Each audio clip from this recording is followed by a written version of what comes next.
We're millennials, this is how we do it. We make good money, but we're broke and we're going through it. We have many problems, we know how to hustle through it. Millennials run the world and we're here to prove it. We're millennials, this is how we do it. We make good money. Thank you all for tuning in to Millennial Mindstate again. Seeing the world through millennial eyes. I'm your host, Dr. Cher. And I'm your host, Elsie. Today we'll be talking about the Juggling Act, juggling your work, life, and personal life balance. We want to talk about that because as millennials, we have so many different things that we're into. So it's very important that you find that healthy balance between work, between your family, if you're married, between your kids, and also your social life, trying to maintain that. And with all of those things, trying to keep your edges is very important. You know, people you see. I know. 35 looking like they're 45, your hair gone, you got braids everywhere. You know. That's stress. It's very important we talk about it. So, how to balance it, how to figure it out. That's why we're doing this show. We're going to talk about it to help us all be on the same page and figure it out. Yeah, because time management, we all know we need it, but do we really do it? I mean, I know some people are like, well, I'm going to get off social media because I'm on social media for an hour. I'm like, who has time to be on social media for a smooth hour? That's it? That's it? What?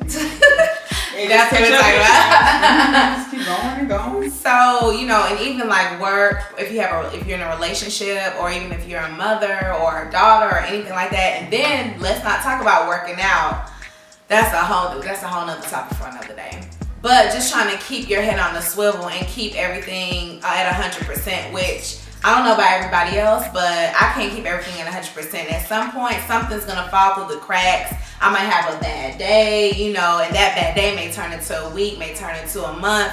And honestly, this is also another show that we're gonna talk about. Those are the type of things that feed into mental health issues. Absolutely. So I guess for you, I'm not a mom, so this is good. So you kind of could get both perspectives. How do you, yes, you're a mom. How do you maintain everything and still stay so flawless, still be good at work, you know, still try to have a social life and have a child? And she has a good child. You'll see him eventually. But she has a good child. So how do you do that? Prayer. Lots of prayer and meditation. So how I make it work, honestly, especially with me living up here for 5 years, and that's not me where I'm from, I have a great network. I have a great support system.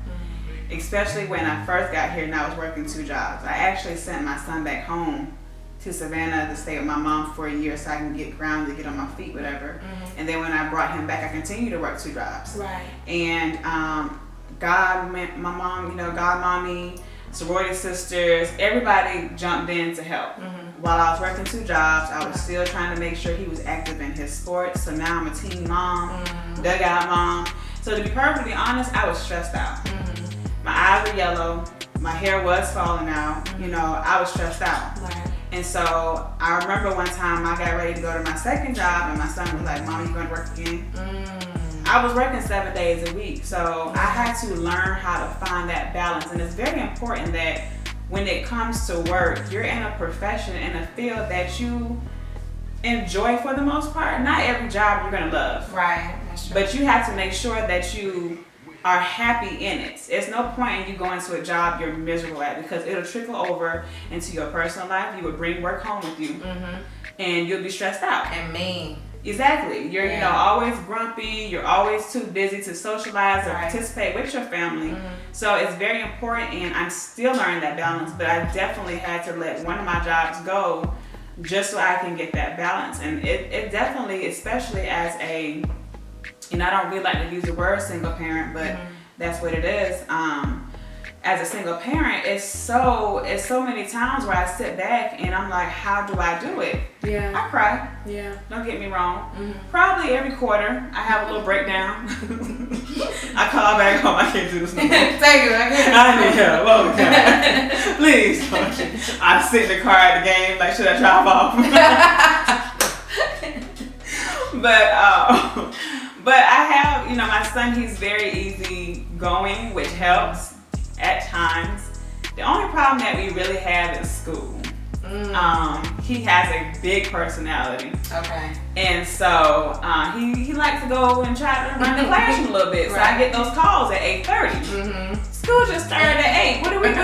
What's happening? And it's like, I work an hour away, so look, honey, if I have to drive an hour, it's gonna be some problems. And so probably up until this year, I really have been dealing with my emotions and getting them in check. So trying to do up my anxiety and stuff like that. Been doing a lot better with it. And so it definitely is, little things trigger me. Right. So if he comes home on red, my whole day is shot. You had one job. That was to go to school and sit your ass down and do what you were supposed to do. You had one job. So when he comes home on red, I'm just like, I believe him.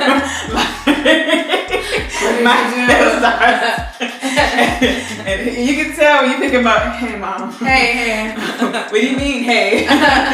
Read a little note like, you had one job. So one day he says, I felt so bad. He says to me, Mom, I noticed that when I get on red, you don't talk to me. I go in complete shit. We get home. Nothing to say. Go do your homework. Matter of fact, I got some extra work for you to do. And I go in my room, and I'm just because I speak so highly of you. I done went to school and told these people. Right. My child is smart. Right. He's in the gifted program. He should be skipped if anything. And you gonna make me look fool.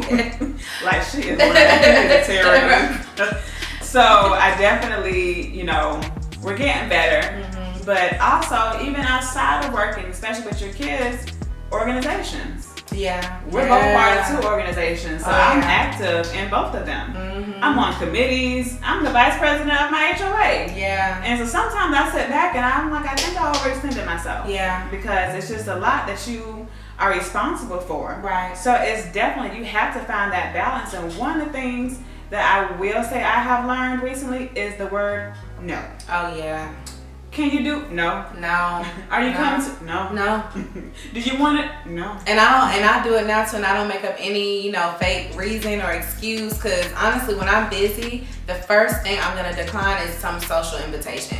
Unless it's your birthday or some lifetime, life event or whatever, I'm probably not gonna show up. And I'm not gonna be like, well, no. I'm like, nope, I can't come, because I would always go and I would feel obligated and then feel bad, and people were like, oh, well, you came out. I'll never forget one day I couldn't go to something. I thought I could go to a wedding, but I had just released my book, and I think Savannah State just had something, and I wanted to be a part of it as a first-time author. And I told the girl, I can't go to your wedding. I hadn't done anything like RSVP. I hadn't paid any money because it was a destination wedding. And she got so upset. She was like, well, I guess you're not a woman of your word like you said you were. I mean, she was really upset. And I said, well, you're an entrepreneur too. So I get it's your wedding, but you would think that you would understand, like, this is a first time opportunity for me and it's a big one. So kind of just, I'll go to the rest of your stuff, but I just can't go to this. So then from that moment on, I'm like, you know what, you damned if you do, damned if you don't, so I'm good. If I can't go, I can't go. I'm not gonna beat myself up over it. Right. And as you get older, you have to prioritize things. Yeah. And I'm not gonna say, I kind of used to be a little petty like that back in the day, like where if I had something and you wouldn't come, so when it came time for your event, like, she didn't come to my thing. I'm not. You know what? But now you just have to understand that people have things to do, and especially as a parent, it depends on how my day went, to be perfectly honest. I could be anticipating going to your event. That's true. I would be so honest with you. Yeah. And that little boy of mine is moving slow. Get on red. He got on red today. He's moving slow like in his feet. And my nerves are shot. Yeah. Oh no, I can't even make it. My nerves bad. Yeah, you're right about that. So you don't want me coming to your event with attitude, because I'm gonna be late. Yeah. I will show up there. Hey, how you doing? Hello. What's wrong with her? Yeah, it's like the energy, you don't want to be there anyway. Exactly. Yeah. I'm not going to say all that. I wanted to come, but I'd rather be in a good mood, a good space. And I don't want to bring that energy to your event, and then everybody's not focusing on you, they're focusing on me. Like, what's wrong with you? Okay? oh no, you over there pouting like, yeah, you know how to do to get here. Right. But nonetheless, so definitely finding that balance. So I've seen in the workplace too where I don't even want to say women or men, but people, they put their job first, and their marriages, they fail because of it. Their kids, kids are like, when are you coming home? When are you doing this? Or, oh, you can't come to that. You missed this match. You missed this game. And it takes a toll on your family, and then too, a lot of times with work, what I find, and I haven't really found it in millennials, to be honest, because if you watch our previous show, millennials, they'll say, oh, you're not paying me, you're not doing this, I'm bouncing. But other generations and people, they'll stay. They have that loyalty to the company. They stay, and they're like, I gave my blood, sweat, and tears to this company, and you get laid off or you leave, and you have nothing to show for it. But your family's in shambles. Your kids don't know you, so your personal life takes a toll when you don't have a work-life balance. But when you're in it, you're just trying to make it to the top and prove yourself, so it's definitely a thing I see all the time. And I know we have a lot of different resources like employee assistance program, just resources for employees to talk to somebody, just so they can be a little bit more balanced. So absolutely. I'm glad you touched on the employee assistance program. A company I used to work for some years ago, they had that too, and it's very important that you take advantage of their program because there are a lot of free therapists or gyms, just a lot of free subscriptions and activities that you can take a part of. Right.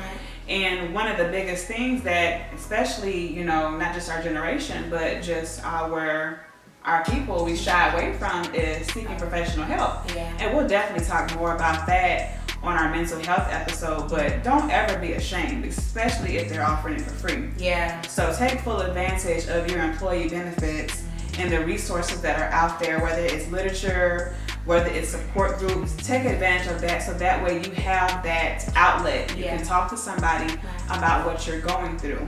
That is one of the reasons why the term postal is prevalent, because people take all of that stress and anxiety they have, stuff at home not going right, your wife hates you, or you don't even have a wife, your husband hates you, or your kids acting crazy on red. They done lost the state championship, and you came to work and your boss and said the wrong thing to you, and you just snap. Like, what, goddamn it, I just snap. You can pick up that pouch like LeBron picked up that purse that time.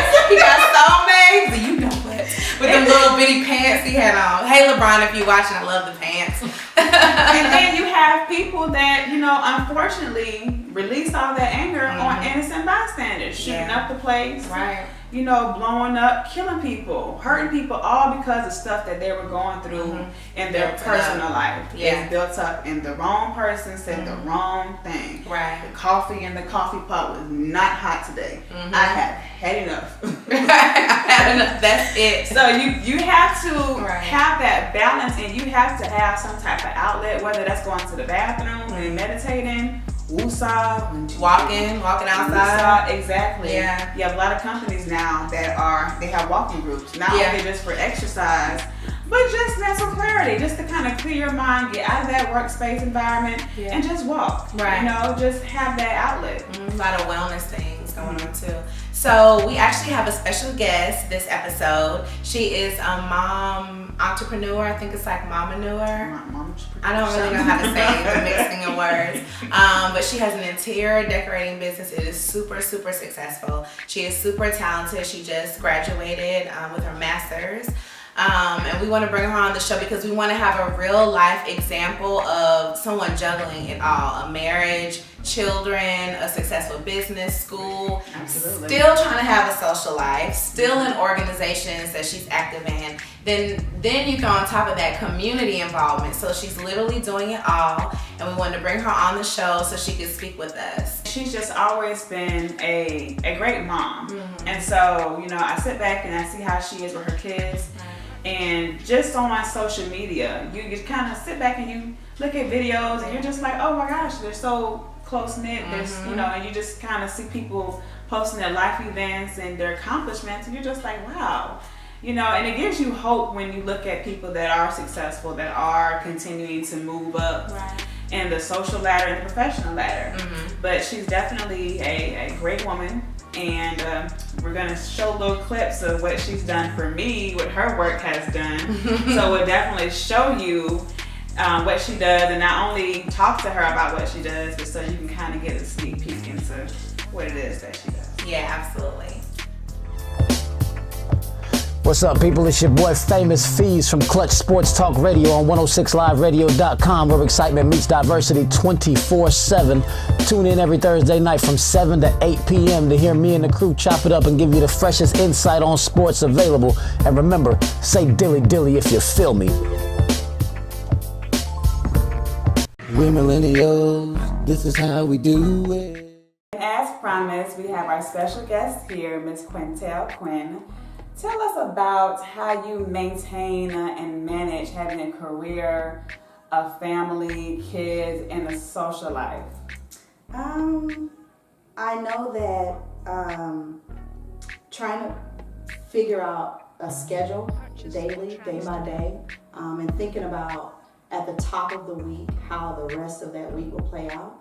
And so when I'm planning, I'm thinking about all these parts and roles or hats that I wear at the same time. What is that week going to look like with my husband? What is that week going to look like for each of my children? And then what does it look like for me? You know, so I think because I'm all constantly thinking about multiple people at one time, I'm breaking these thoughts out as they relate to certain relationships. You know, your time with your husband is intimate time, and that alone time, and then time with children, and then time for myself. So starting off thinking about time, and how to categorize that or break that up in a way where it's digestible first. What about your time, like your me time, self-care? What do you do for that? Yeah, I think that now self-care is like a thing now.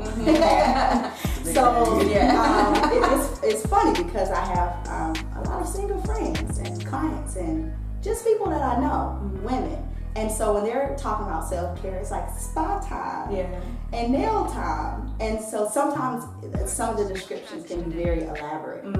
But in my case, it's hard to really carve out me time. And so what I've learned to do was just figure out how to redefine it for me. And so while it may not look like a personal care service, it may be, can I wake up a little earlier and have my tea in the morning 30 minutes before I get everybody else up? My Saturday morning time, that's when I do my Twitter miming, or that's when I read. So it may be thinking about the things that I want to do with myself, and that's a way for me to spend time with myself. And that is care too, you know, where it might not involve me going out and getting something done to me. It may just be rethinking about how I can spend more time with me, doing the things that I want to do that I don't want to do with anyone else. So That's very true. As a mother of three, what would you say is the most challenging thing that you have to deal with in terms of making sure that they're situated, that they have activities that they're a part of, and balancing your career, because you have your own business as an interior decorator, and I am a witness to her fabulous work. So we're going to show you some of the things that she has done. But how do you balance that, being over here, over there, and you travel as well sometimes? Thinking about prioritizing. You know, I think when anybody is wanting to plan or manage time, the first thing to do is to determine, like, what are those priorities? What's going to be priority? And making that an inclusive conversation for everybody. So I know that different moms function differently in terms of like how they lead those time management initiatives. I am an inclusive family, or everybody can just get on to the table. And at the top of the week on that Saturday or Sunday, we're talking about what everybody has going on and determining those priorities. So my kids are involved in that conversation too. You know, I have a middle schooler who does a lot of tech stuff. He wants to play soccer. He wants to do some club stuff. He does some service. So helping him understand, you prioritize your week, and you talk about what's going to be a priority for you, and then bring that to the table with everybody. And so just making that a focus of everybody deciding what's the important thing. And then sometimes I feel like not a taxi driver, but I'm just getting everybody on board, getting them in the car, and getting them to their destinations. But I think just making that like a family conversation or a conversation, and it relieves a lot of pressure on me of feeling like I'm making all of these decisions about everyone's lives for them and not with them. You know, so thinking about it like that. Travel is always tricky, so it takes a lot of pre-planning. So getting ahead of the calendar or time in that way, and that's where you really lean into your family and your village and those friends that say they're there for you.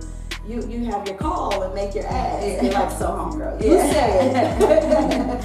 It sounds like it makes the kids so considerate. Because if I know that my sister or brother like, oh dang, well I want to go to the movies, but you have soccer practice, like I already know that. So if I'm asking, I must really want to go, you know, maybe I can say, well, I can ride with such and such. But it just sounds like you're teaching them consideration through and through, like consider someone's time, consider someone's plans. It's not all about you all the time, you know what I mean? And then they prioritize their own stuff so they know what's less important is kind of at the end. So that's good skills. Yeah, those are those soft skills that I think, when I think about parenting along the way, you know, I became a mom in college.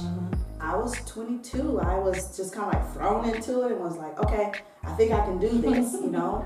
But what I knew early on was if I'm trying to do it all myself and all of the thinking, and I don't have a way to develop my kids in a way where they're helping me, and my husband being able to lean on him and pulling him into those conversations that sometimes as women, we think that only we need to carry that weight, you know? But like making it to where it's integrated, and also integrating my family into all that I do so that they're a part of it, and it's not a thing that they're separate from and they feel that they're competing in terms of importance. So the benefit to that is that my kids know terminology like clients, invoicing, or mom's having meetings. They understand what those things mean because they've been a part of the process. Having a business at home while you're raising kids, they become aware of how you spend your time, and they're always watching. They see. So if I'm sitting around and I'm just tweeting or Instagramming, they're processing that. But if they're seeing me work and take a call and cook their meal, they're realizing, you know what? She's balancing a lot of things at one time. You know, I have a 7-year-old, and this past Mother's Day, he wrote a little card. He's like, Mom, you work so hard. Sometimes you don't take a break, you know. And what he's processing is that he's just seeing me do a lot of things at one time. But he's a part of that, and so he can understand this may or may not be a good time to bug her about this. Or can I completely get out my clothes for a week without like being like, I need some I don't know. Just figure out what they can do on their own that just helps everyone out. And in the end, I think that it builds independence.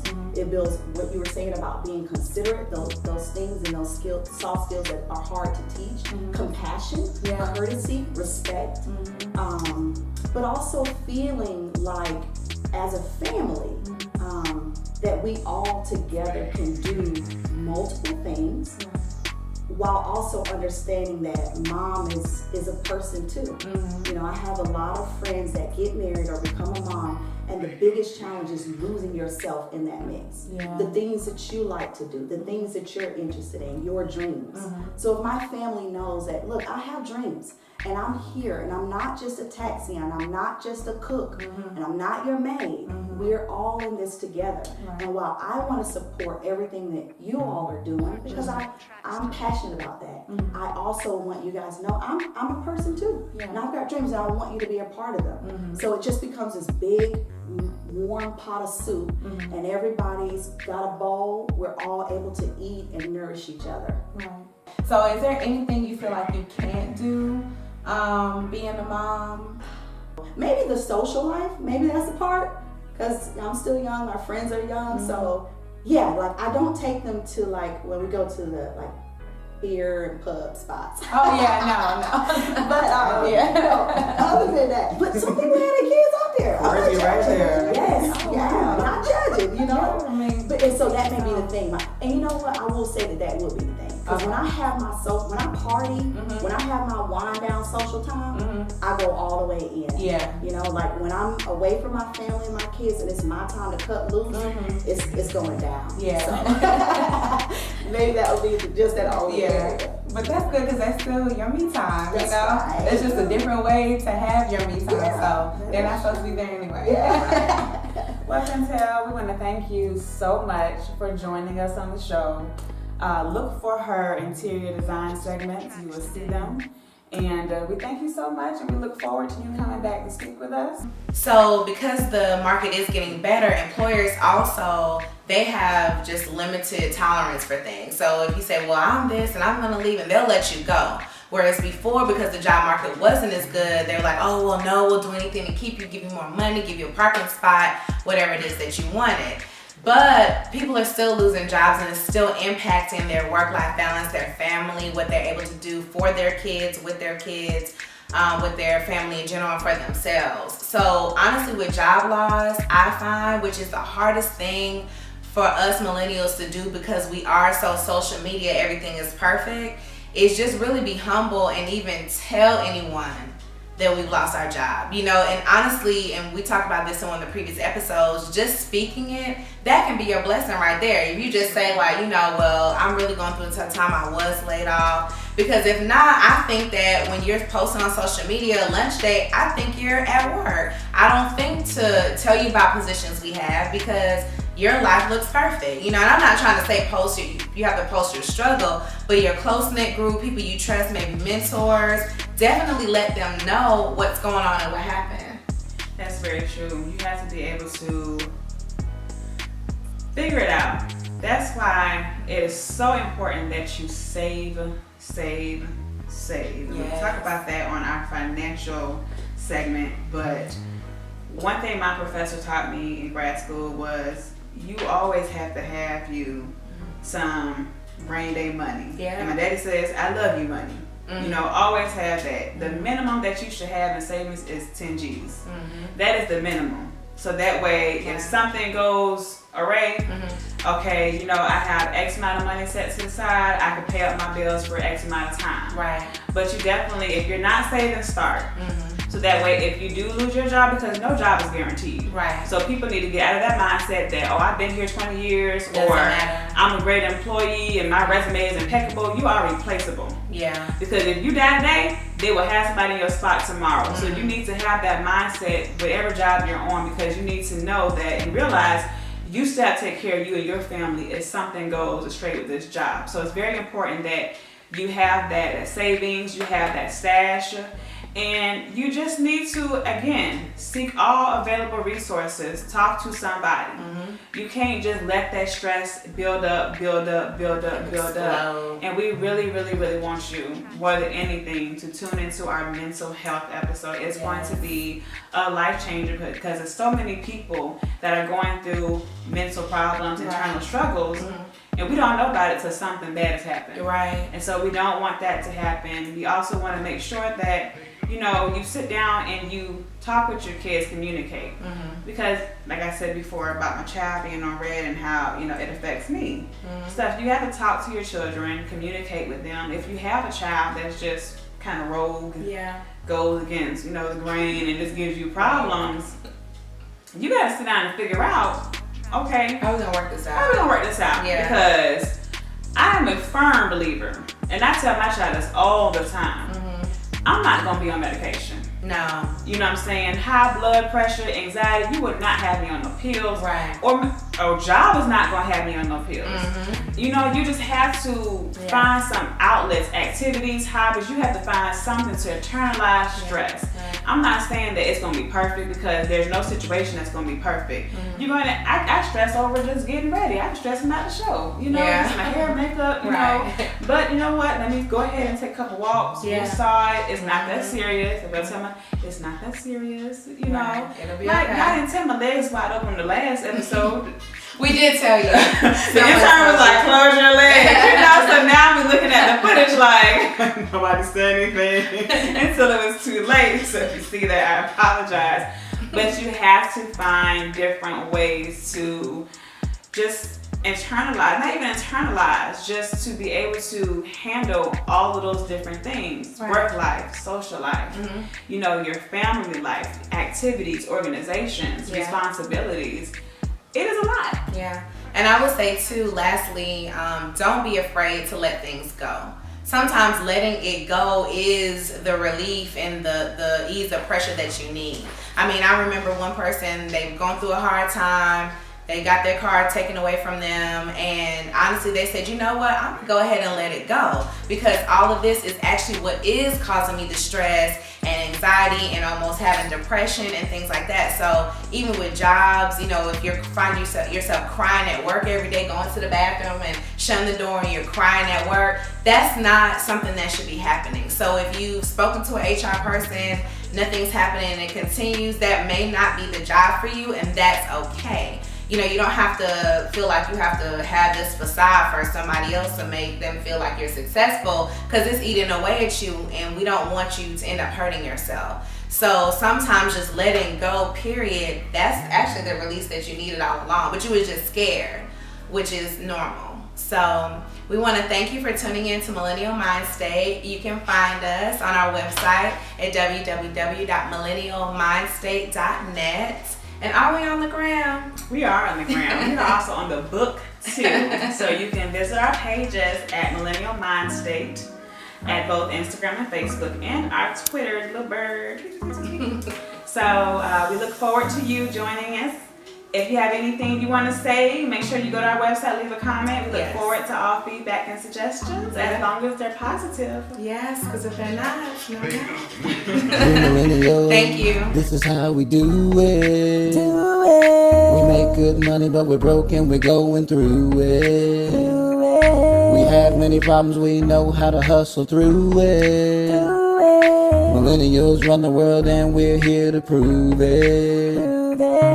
We're millennials, this is how we do it. We make good money, but we're broken, we're going through it. We have many problems, we know how to hustle through it. Millennials run the world, and we're here to prove it.